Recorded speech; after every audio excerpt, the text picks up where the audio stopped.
Jeudi 28 mars 2019, la grande édition de Zawi TV. À la veille des prochaines législatives, Christelle Ndongo se prononce au détour de la spéciale de Zawi TV sur la participation des femmes béninoises au débat politique. Cette déclaration dans un instant.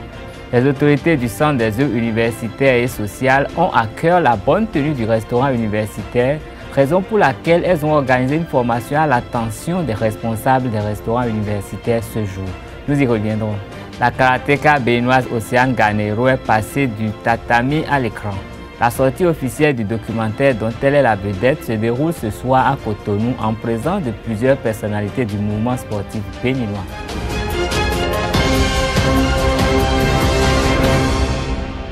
Mesdames et messieurs, bonsoir et bienvenue à cette édition. La question de la représentativité féminine dans les grandes instances décisionnelles du Bénin est au cœur de l'émission La Spéciale du vendredi 29 mars 2019 sur Zawi TV. L'invité Christelle Ndongo a, entre autres arguments, mis l'accent sur les facteurs qui pourraient influencer positivement le taux de participation des femmes à la politique. Voici pour vous en exclusivité un extrait de La Spéciale animé par Anita Marcos. Il n'est pas question aujourd'hui pour nous de régler toute cette problématique en nous disant que nous commençons par trouver des réponses par le sommet et que nous allons descendre. Il faut trouver par le bas, faire une bonne fondation pour pouvoir évoluer. C'est mon point de vue. Mais je reste optimiste. Je reste optimiste en disant qu'aujourd'hui, avec certaines réformes, avec la réforme du système partisan même dans notre pays, c'est une chance, c'est une opportunité pour la femme engagée en politique.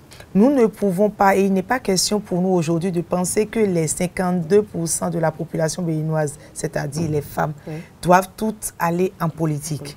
Il n'est pas question aujourd'hui de contraindre la femme béninoise à aller en politique.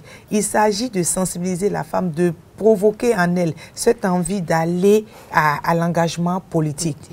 Il est plutôt question, plus fondamentalement, il est plutôt question d'amener les 50% de femmes à supporter les peut-être 2% qui sont dans l'engagement politique, dans l'engagement public. Et c'est à les soutenir. Et je pense que c'est cet accompagnement qui permettra à d'autres femmes, en fait, de se mettre dans l'engagement politique. Et donc, vous comprenez bien ce que je dis.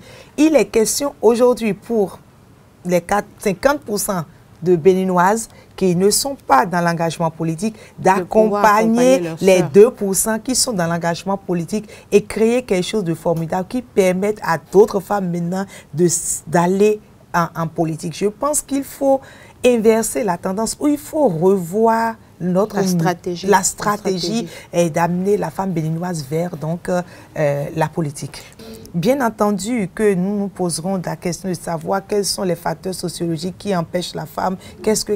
D'accord. Nous sommes tous d'accord que nous vivons dans une société qui a ses règles. Nous avons nos cultures qui sont là et qui imposent un certain comportement à la femme. Mais au-delà de cela, nous pensons qu'il y a des solutions que nous pouvons apporter pour améliorer ce que nous déplorons depuis des décennies, tout en maintenant la femme dans son rôle de femme. Et aujourd'hui, nous sommes même tenus d'avancer. Nous sommes tous conscients de ce qu'il faut aujourd'hui, un engagement plus déterminé de la femme. Nous sommes conscients que la participation ou la représentativité des femmes au sein des instances de décision ne doit plus être un sujet à banaliser dans la cité. C'est un sujet important. Moi, je pense que c'est une question même de développement. C'est une question de gestion de la cité. Et aujourd'hui, nous avons besoin que la femme soit plus impliquée dans la gestion de la cité. Dans le but de promouvoir un système de santé performant offrant des soins de qualité et accessibles à toute la population, le gouvernement béninois a entrepris des études et le suivi des travaux au niveau de certains hôpitaux. Une entreprise qui a fait l'objet d'une décision au cours du Conseil des ministres de ce mercredi. Pour en savoir davantage, je vous invite à suivre le ministre de la Culture, du Tourisme et des Sports, Oswald Omeki. Il est au micro de Abdelkader Achirou et de Anifat Boukari. Par la mise en œuvre de son programme d'action, le gouvernement œuvre à promouvoir un système de santé performant, offrant des soins de qualité et accessibles à toute la population. La récente construction de l'hôpital de zone d'Alada, dont la maîtrise d'œuvre a été assurée par le cabinet japonais architecte Endo Takeshi, entre dans ce cadre. Au regard des prestations satisfaisantes que ce cabinet a délivrées, le Conseil a autorisé le ministre de la Santé à engager des négociations en vue de la maîtrise d'œuvre des études architecturales et techniques, puis de la supervision des projets suivants. Construction et équipement d'un hôpital de 150 lits dans la zone sanitaire Adjara Avrankou à Promisrete. Construction et équipement d'un hôpital de référence de 150 lits dans la commune de Ouida.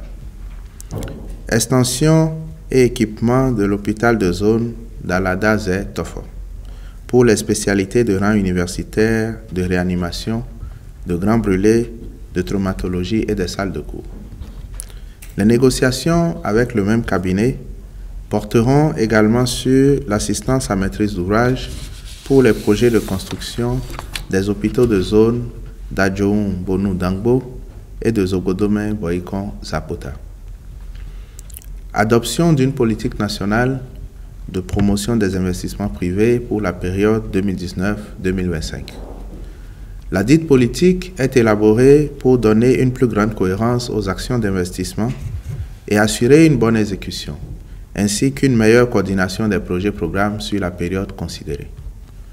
Elle tient compte de ce que, en termes d'investissement global en 2010 et 2018, pour une moyenne de 25% du PIB observé au cours de la période, l'investissement privé génère 19% contre 6% pour l'investissement public. Dans le même temps, les investissements directs étrangers connaissent une embellie depuis 2017, passant de 1,8 à 5,8% du PIB en 2018, en lien avec la mise en œuvre du partenariat public-privé dans le cadre de la réalisation des projets phares du programme d'action du gouvernement. C'est pour maintenir et renforcer cette dynamique que le Conseil des ministres a décidé de doter notre pays du cadre stratégique que constitue la politique nationale de promotion des investissements privés. À cet effet, 4 orientations stratégiques sont retenues. Il s'agit de, premièrement, amélioration de l'environnement des affaires. Deuxièmement, approfondissement des réformes en cours. Troisièmement, renforcement des infrastructures de soutien aux activités économiques. Et quatrièmement, renforcement du dispositif d'appui à la promotion des investissements privés. Le conclave gouvernemental a également examiné les malversations imputées au greffier du tribunal de première classe de première instance de Cotonou. Une enquête approfondie est diligentée pour élucider les prévarications commises. Pour plus de détails, je vous invite à suivre une nouvelle fois le ministre de la Culture, Oswald Omeki. Au titre des communications, audit de la gestion du service du greffe du tribunal de première instance de première classe de Cotonou au titre des années de 2011 à 2017. À la suite des malversations relevées au greffe du dit tribunal, lors de la passation de service entre le greffier en chef entrant et le greffier en chef sortant le 9 mars 2018, le gouvernement a entrepris de réaliser une enquête approfondie aux fins d'appréhender les hostilités des prévarications commises. Une commission a été mise en place à cet effet. Celle-ci a rendu son rapport dont il ressort que les montants distraits par l'ex-greffier en chef, Maître Abou Seydou, en 2011 et 2017, se chiffrent au total à la somme de 3 183 447 286 francs CFA, au lieu d'1 515 550 331 francs CFA initialement découverts. Prenant acte du dit rapport, le Conseil a instruit le ministre de l'Économie et des Finances de mettre l'intéressé en débet et de faire procéder périodiquement au contrôle des institutions judiciaires par l'Inspection générale des finances en rapport avec l'Inspection générale des services judiciaires. Le ministre de la Justice, quant à lui, veillera à l'aboutissement des poursuites engagées contre le mis en cause. Par ailleurs, il fera organiser des formations en gestion financière et comptable à l'intention des greffiers en chef, puis procédera à la mise en place, en liaison avec le ministre de l'Économie et des Finances, d'une comptabilité formelle et d'un manuel de procédure pour la gestion financière des activités de greffe. Négociation pour la maîtrise d'œuvre et la maîtrise d'ouvrage déléguée dans le cadre des études et du suivi des travaux au niveau de certains hôpitaux en République du Bénin. Le Centre des œuvres universitaires et sociales COUS-AC a organisé une formation ce jeudi 28 mars 2019 à l'intention des responsables des restaurants de l'université d'Abomey-Calavi. La formation intitulée « Mise en place de la documentation hygiène dans les restaurants universitaires » a été animée par l'Institution d'hygiène et des métiers de la propriété IMEP. La directrice du COUS-AC, Ghislaine Claude Fagboum, a procédé à l'ouverture officielle de cet atelier de formation. Elle a donné quelques précisions sur la nécessité de créer de bonnes conditions de restauration. Elle est au micro de Abdelkader Achirou. Comme chaque année, nous avons invité le cabinet IMEP pour venir vous faire une formation par rapport aux règles d'hygiène en général. Mais cette année, c'est la mise en place de la documentation hygiène dans les restaurants universitaires.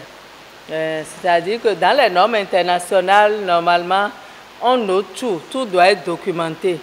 Tout ce que nous faisons doit être documenté. Comme ça, quand il y a un problème, on sait, on essaye d'aller chercher où est le problème.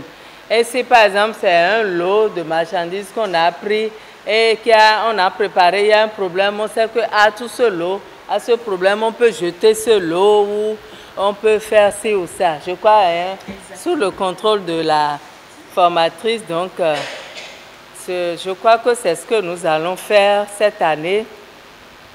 Et ce sera à Abomey-Calavi, à Porte-Novo, à l'ENIAM et l'Okosa et à Abomey. Donc on va tourner, on commence par Abomey-Calavi. Donc je vous exhorte à bien suivre parce que ça là c'est un peu nouveau pour vous, un peu nouveau. On n'est pas encore allé sur ces aspects-là dans les formations antérieures, de bien suivre et que celles qui savent lire et écrire puissent aider les autres à faire la documentation.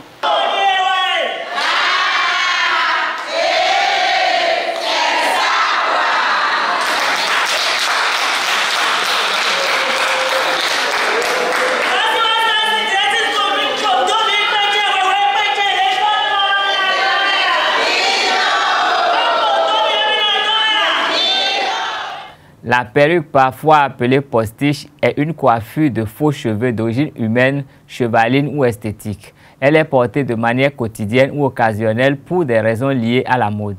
Très prisée par la gente féminine, la perruque se présente sous plusieurs formes et qualités. Pour en savoir davantage, je vous invite à suivre ce reportage signé Anifat Boukari Djepté Hungé. Moyen rapide pour changer de look, les perruques, encore appelées postiches, sont portées de manière quotidienne ou occasionnelle pour des raisons de convenance par la gente féminine. Très prisé, cet accessoire de beauté est devenu indispensable pour certaines jeunes filles. Cette coiffure de faux cheveux d'origine humaine ou synthétique provient de divers horizons et existe sous plusieurs formes et qualités. Maintenant, c'est les perruques qui sont à la mode maintenant. Maintenant, c'est perruques à la mode maintenant parce que tout le monde fait économie. Par exemple, si tu fais perruque, si tu portes perruque maintenant, arriver à la maison, tu peux déposer, tu peux enlever ça. Mais tu sais maintenant là, un mois après, tu vas enlever ça et c'est fini comme ça. Perruque maintenant, tu peux porter plus de 2 ans, 1 an maintenant. Tu peux porter ça. Il y a beaucoup de qualités.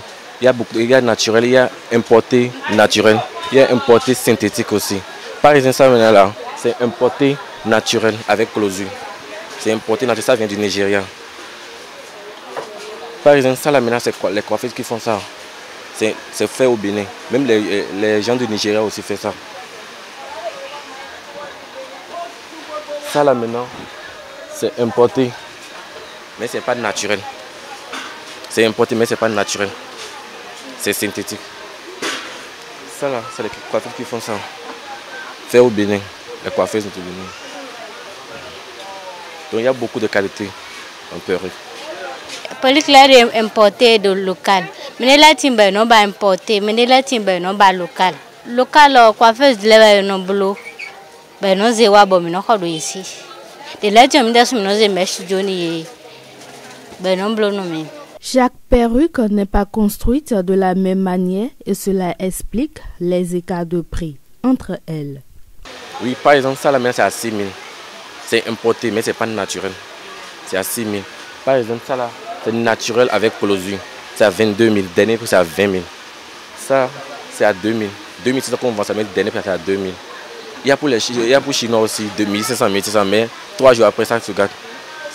Les longs. Rappelons que les perruques ne sont pas toutefois un accessoire de look.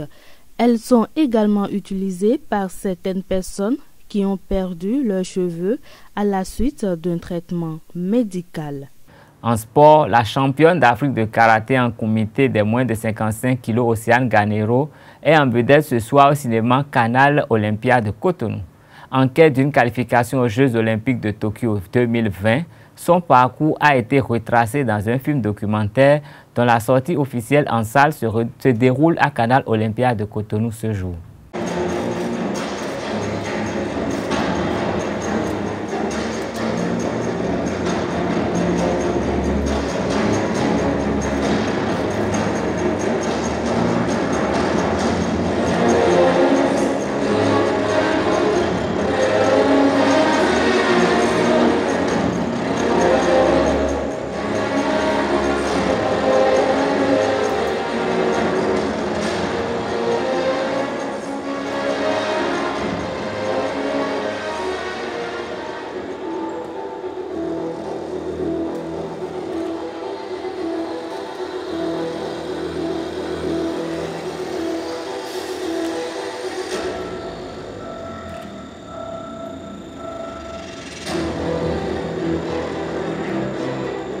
Sur le karaté toute petite. C'est le karaté qui est venu à moi, en fait. C'est le karaté qui m'a choisi parce que j'avais que 4 ans quand j'ai commencé et c'est mon père qui m'a instruit. Quand je la vois aujourd'hui, je suis souvent animé d'une fierté incommensurable parce que je me dis au moins, oui, j'ai atteint mon objectif. Au cours des compétitions, des rencontres, nous avons vu que cette fille avait du potentiel. Donc à partir de là, on l'a très tôt détectée et on l'a transposée au niveau de la formation nationale. C'était devant moi quand on était au karaté, puis après j'étais un peu jaloux moi dans le temps, mais vous savez, papa a su cadrer chacun selon ses positions adéquates et aujourd'hui on en profite chacun. Le karaté, par définition, les femmes n'aiment pas beaucoup.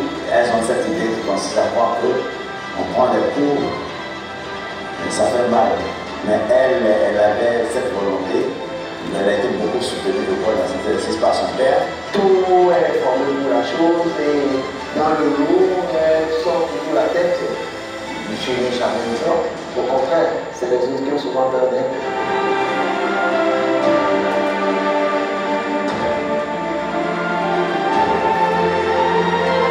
C'est un peu comme ma deuxième maison. J'y ai grandi et je me sens complètement à l'aise quand je suis sur le tatami. Je trouve un certain plaisir que vous ne pourrez pas comprendre. Le Comité national olympique et sportif béninois, CNOS-BEN, a lancé ce matin la deuxième édition des cours avancés en management du sport CAMS à l'auditorium Maris Francisco. Une vingtaine d'acteurs du mouvement sportif béninois prennent part à cette formation qui va s'achever en septembre prochain. Vous aurez 15 minutes pour répondre à quelques questions. C'est parti pour la deuxième promotion des cours avancés en management du sport CAMS. Pendant 7 mois, 22 acteurs du mouvement sportif béninois, issus de différentes fédérations, vont s'outiller pour mieux gérer la pratique de leur discipline. Les CAMS, les cours avancés en management du sport, c'est organisé de manière à ce que on se retrouve pendant 2 jours sur 7 mois pour faire le point de ce qui a été fait, pour renouveler les connaissances et pour repartir avec d'autres exercices. Co-dirigés par les deux directeurs de programme béninois, Fernando Jessou et Polycarpe Gouton, les cours vont se dérouler de façon présentielle et en travaux de recherche sur toute la durée de la formation. Pour ce faire, les animateurs sollicitent l'engagement personnel des participants. Le plus important, ce n'est pas le présentiel. C'est ce que vous allez faire comme travail à la maison ou bien dans votre structure. Parce que le système, le processus est tel que vous devez vous positionner. Il y a une posture à prendre. La posture, c'est celle de quelqu'un qui veut faire changer les choses dans la structure qui vous a fait venir. Si vous prenez réellement la bonne posture et que vous commencez à réfléchir pour voir comment faire changer les choses, vous constaterez que vous serez à l'avant-garde. Après les 2 premières journées, là, vous constaterez déjà un changement en vous-même. Vous verrez les choses autrement. Vous verrez la manière dont nous gérons nos structures autrement.